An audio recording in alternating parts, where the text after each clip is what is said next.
This week on Christian World News, President Trump pulls out of the summit with North Korea. Why did he do it? And how can he bring Kim Jong-un back to the table? Plus, get a look at the Dead Sea Scrolls in a way you've never seen them before. See how these ancient scrolls are still revealing secrets from 2,000 years ago. The song Amazing Grace is sung in churches worldwide. Meet the man behind the song and find out how he changed the course of history.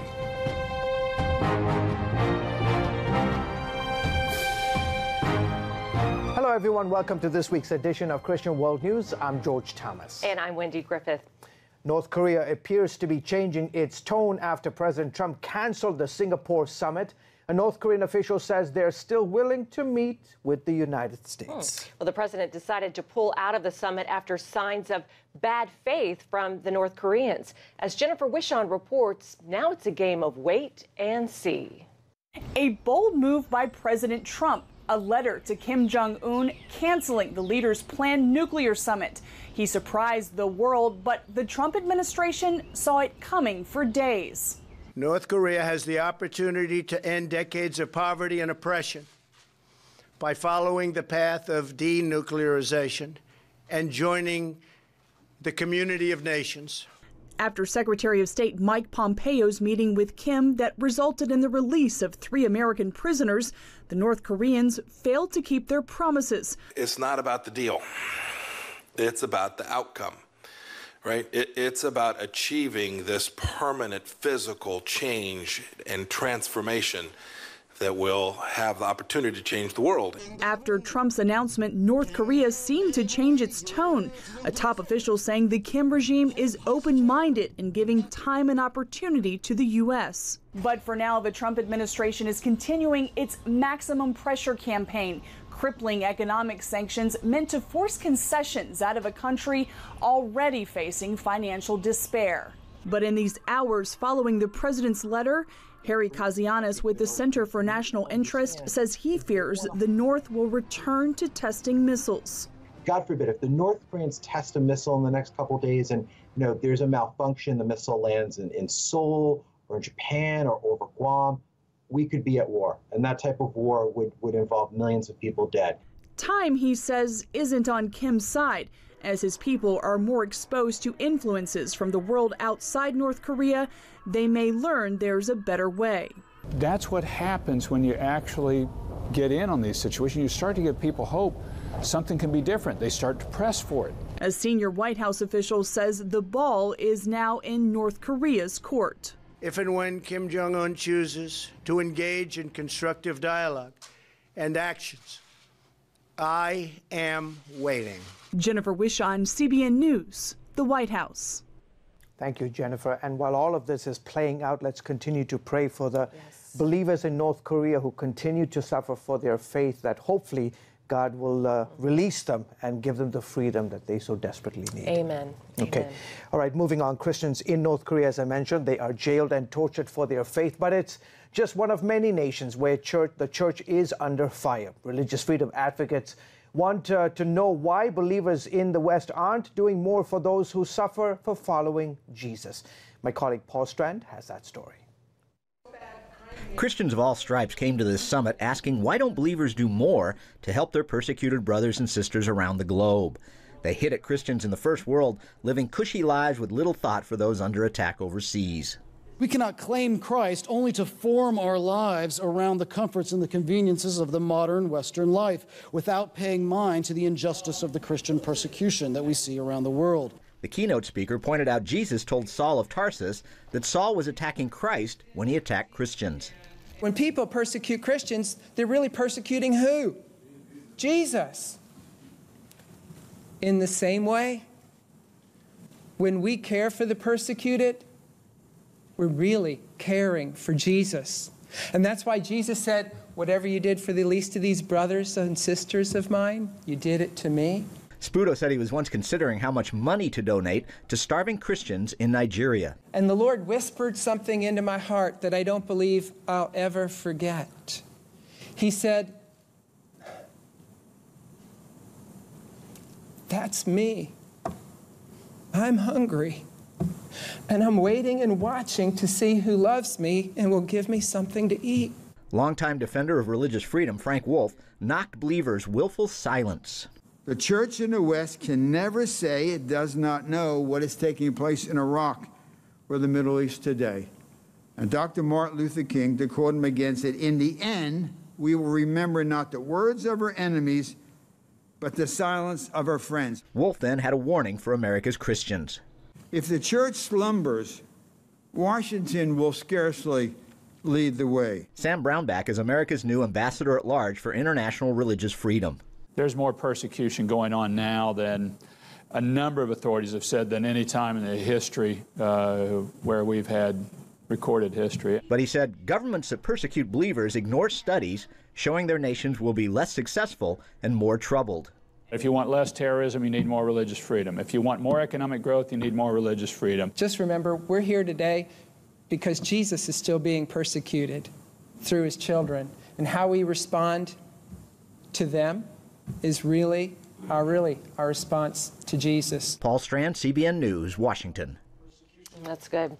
Well, imagine wasting away in a Pakistani prison for nothing more than defending your Christian faith. That happened to Asiya Bibi. This June, the Pakistani mother will have spent 9 years in prison on blasphemy charges.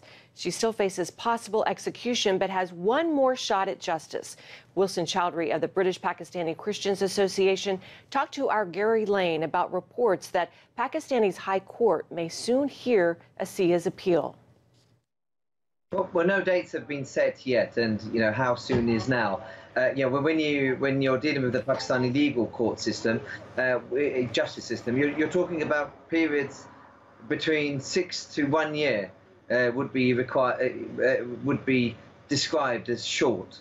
So it's very hard to say, but my indications would suggest that the court hearing will be within the next 6 months. Well, it's now been 9 years, Wilson. I don't think any Pakistani has served a longer time in prison on blasphemy charges, so why is Asiya still in prison? She is anathema. She's hated by people up and down the country, simply for saying the words, "My Christ died for me, what did Muhammad do for you?" Which in any sensible person's imagination doesn't mean more than a question. She is serving the longest sentence ever known for blasphemy. Most blasphemy victims are released at high court stage. The high court judges were too fearful to release Asiya Bibi, and during their hearing they said that her conviction would remain because of technical issues. They never ever clarified what those technical issues are. What can we do for Asiya Bibi and our Pakistani brothers and sisters in Christ who are up against these charges and face this situation every day? What can we do? Well, firstly, we need to speak to our governments. The US government is getting more involved in the situation in Pakistan. And again, what we've got to do is trust in God. Each and every one of us must pray and pray for change, not only in the government and the way they think in Pakistan, but in the way that mass society in Pakistan operates. No longer should they see Christians as pariahs or as individuals outside the normal human sphere, if that makes sense. That's often how Christians and other minorities are viewed. Coming up, a cross-country cycling race becomes a faith journey for two men. See how they battle extreme terrain and their inner demons on the open road.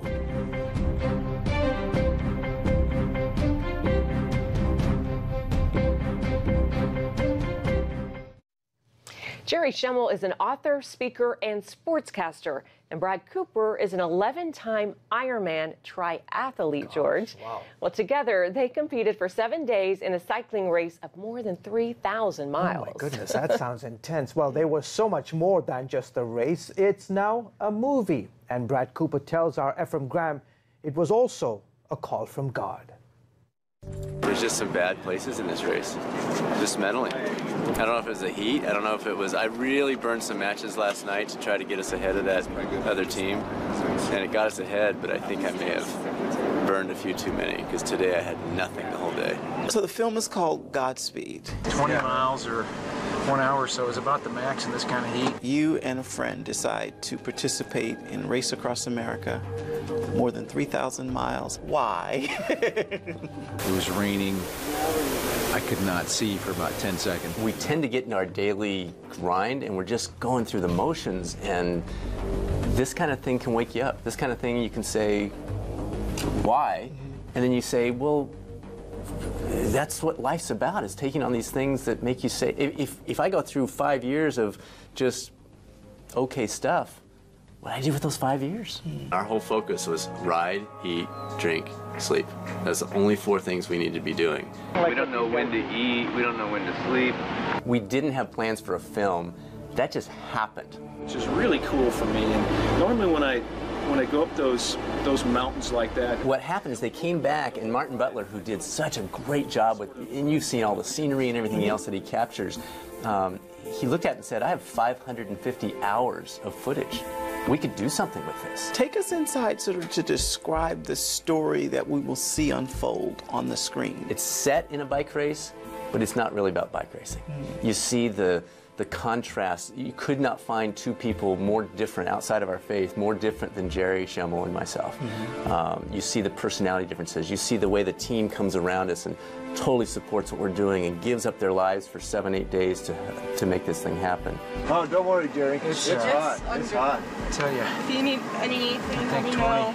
It's basically about life. It's basically about those things that allow us to go beyond our comfort zone and do something different, something that stretches us. Were there moments you wanted to give up? Never, not once. And I think the key to that, you're super tired, you're exhausted, there's nothing left in the tank. Physiologically, you're drained by the end of day 2 and you still have 5 more days to go. But the giving up piece, I think, is part of that vision of you're constantly thinking of that finish line. I think, and this is a little bit off topic, but if in our lives we have a better sense of what is that vision, how do we see the role we're playing as a parent or as a husband or a wife or in our job, when we're clear on that vision, we stop wanting to give up. I had no idea where I was going or what was around me, and I was going 40 miles an hour, and I thought, what in the world am I doing here? I think God's always using what you're doing now for something next, and He sees the next, we don't. We want to connect the dots. He wants us to put the dots on the page and let Him connect them. And I think what I learned is doing this or doing Ironmans or whatever, it's preparing me for something else. I feel like God called you to this. I really do. I really do. And the impact we hope the film has is really exciting. People who have seen it are talking about it made me want to do something more with my life. I watched it, and even though I don't like biking, I don't like cycling, it made me think of something I want to do with my work, where I want to stretch outside of my comfort zone, or it made me think about, you know what, I am going to stop smoking, or I am going to drop that 10 pounds. So that's exciting, and then spiritually you can see the faith component throughout the race. And if that charges people up and helps them say, you know what, maybe God has something bigger planned for me than just going through the motions every day, that could be the why.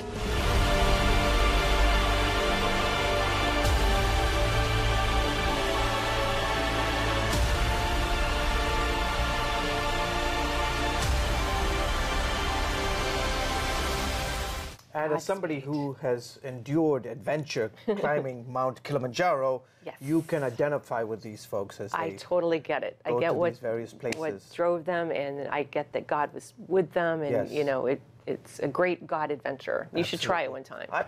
You were born in the country that is home to Kilimanjaro. That's right. Maybe not soon. I can't get him to do it. All right, well, coming up, see how new technology is uncovering new mysteries inside the Dead Sea Scrolls.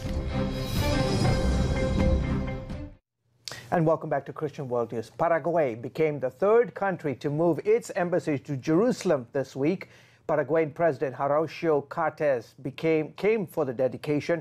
Israeli Prime Minister Benjamin Netanyahu praised the decades of friendship between Israel and Paraguay, and he said Israel would never forget Paraguay's help saving Jews from Nazi Germany and the Holocaust. Paraguay supported the creation of the State of Israel, the recognition of the State of Israel in the United Nations. We will never forget that. Paraguay before, but especially under your leadership, took a very bold stance in international affairs and refused to cooperate with the lies directed against Israel. We always remember that. Thank you, Horacio. Thank you. And thank you, Paraguay. And Netanyahu is also thanking the United States and Guatemala. They were the first and second to move their embassies to Israel. Honduras is likely to follow Paraguay. Well, it's 70 years since Bedouin shepherds and archaeologists discovered the Dead Sea Scrolls. And as CBN Middle East Bureau Chief Chris Mitchell reports, experts are still learning from that historic discovery. While this may look like a box of garbage, it's truly part of an ancient treasure. In our storeroom, we have a lot of boxes with fragments that, as far as I could tell, had never been sorted, had never been investigated. Oren Abelman of the Israel Antiquities Authority found it during work to digitize and publish the Dead Sea Scrolls. It looked like it was garbage. It didn't look like there was anything here. You couldn't really see anything with your own eyes. This is the lab where experts examine fragments from the Dead Sea Scrolls discovered 70 years ago. Standing here is like hearing the echoes of Bible times from 2,000 years ago. I worked on comparing the handwriting on these fragments that I found to other manuscripts. I very quickly started finding matches between the handwriting of the scribes. Abelman used advanced imaging technology to take another look at 82 fragments he couldn't read before. 12 had enough text to work with. Probably the best example that I had is this fragment here, where the word that I read there is zamra in Hebrew, which means a song. Based on the handwriting of the scribe, I could tell that this fragment belonged to what's called the Great Psalm Scroll. Another fragment indicated an additional scroll might exist. Panina Shore heads up the Dead Sea Scrolls unit. She sees a special connection between the scrolls and Israel's 70th birthday. On the eve of the 29th of November, when they were voting at the UN for the partition plan, the son of Professor Sukenik was counting the votes on the radio while Professor Sukenik was sitting at the desk with one of the first scrolls, it was Hodayot scrolls, and realized that he was holding a scroll from Second Temple times. And he said, what could be more symbolic than, as we're voting for the creation of the new state of Israel, to hold in my hands a manuscript 2,000 years old. 70 years later, the Dead Sea Scrolls are still revealing new facts from their ancient past. Chris Mitchell, CBN News, the Dead Sea Scrolls Lab in Jerusalem. Well, it's been recorded hundreds of times by Christian artists and pop stars alike. No matter who you are, you've probably heard the Christian hymn, Amazing Grace. My colleague Amber Strong takes you inside a unique exhibit dedicated to the man behind the song.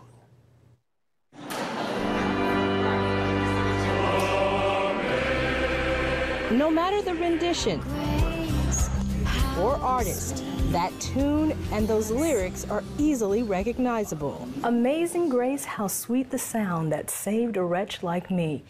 You know, churches all over the country will be singing this song on Sunday. And while you may know the song, do you really know the man behind the lyrics? John Newton is a pretty amazing story. Eileen Madrasso of DC's Museum of the Bible says behind the hopeful tune lies a dark story. He lived a pretty crazy life. He was pretty rebellious. That was until one night in 1748, when the longtime sailor had a near-death experience at sea. It was in those moments that he actually started to understand how precious life is, and the decisions that he had made were really just not a good way to live his life. Although he gave his life to Christ, Newton became a slave ship captain, a practice generally accepted at the time by Christians and much of society. It was during those times, though, that he actually started to think differently about humanity. After a health crisis, Newton left the ships, but not his involvement with slavery. It's something he would wrestle with for many years. He eventually joined the Church of England and began writing songs. He wrote quite a few with another hymn writer, William Cowper, and they collected them together in the Only Hymn Book. And that's where we actually see the hymn Amazing Grace recorded for the first time in print. Newton once said his heart shuddered over his time with slavery. I think of the first part, Amazing Grace, how sweet the sound that saved a wretch like me. It's reflective of in Romans, the book of Romans, where it says, wretched man that I am, in Romans chapter 7. And he knew that about himself. While the words only resonated with a few at the time, they spoke loudly to his friend, abolitionist William Wilberforce. Newton's confession to Wilberforce, as portrayed in the 2006 film Amazing Grace, changed the course of history. I wish I could remember all their names. My 20,000 ghosts, they all have names. Beautiful African names. After Newton's encouragement, Wilberforce would successfully push for the end of England's slave trade in 1807. You must use it. Names, ships' records, ports, people. Everything I remember is in here. Although my memory is fading, I remember two things very clearly. I'm a great sinner and Christ is a great Savior. And then the song took off. From the Civil War to the Civil Rights Movement to secretaries of state and even a former U.S. president. Its message of hope in the face of sorrow remains steadfast. So much so, artists like Judy Collins and Aretha Franklin have all put their spin on it. Each version was part of a special display here at the museum. It's pretty neat to actually look at all the different album covers where you have different colorings and designs, graphic design that speak to each of the genres and each of the artists. Madrasso says the idea of grace and hope is something that resonates across genres, culture, and time. Amber Strong, CBN News at the Museum of the Bible. Thank you, Amber. All these years later, that song reverberating around the world. It will go on. It's timeless. It is. Like you. Like you. Folks, that is it for this week. Until next week, from all of us here, goodbye and God bless you.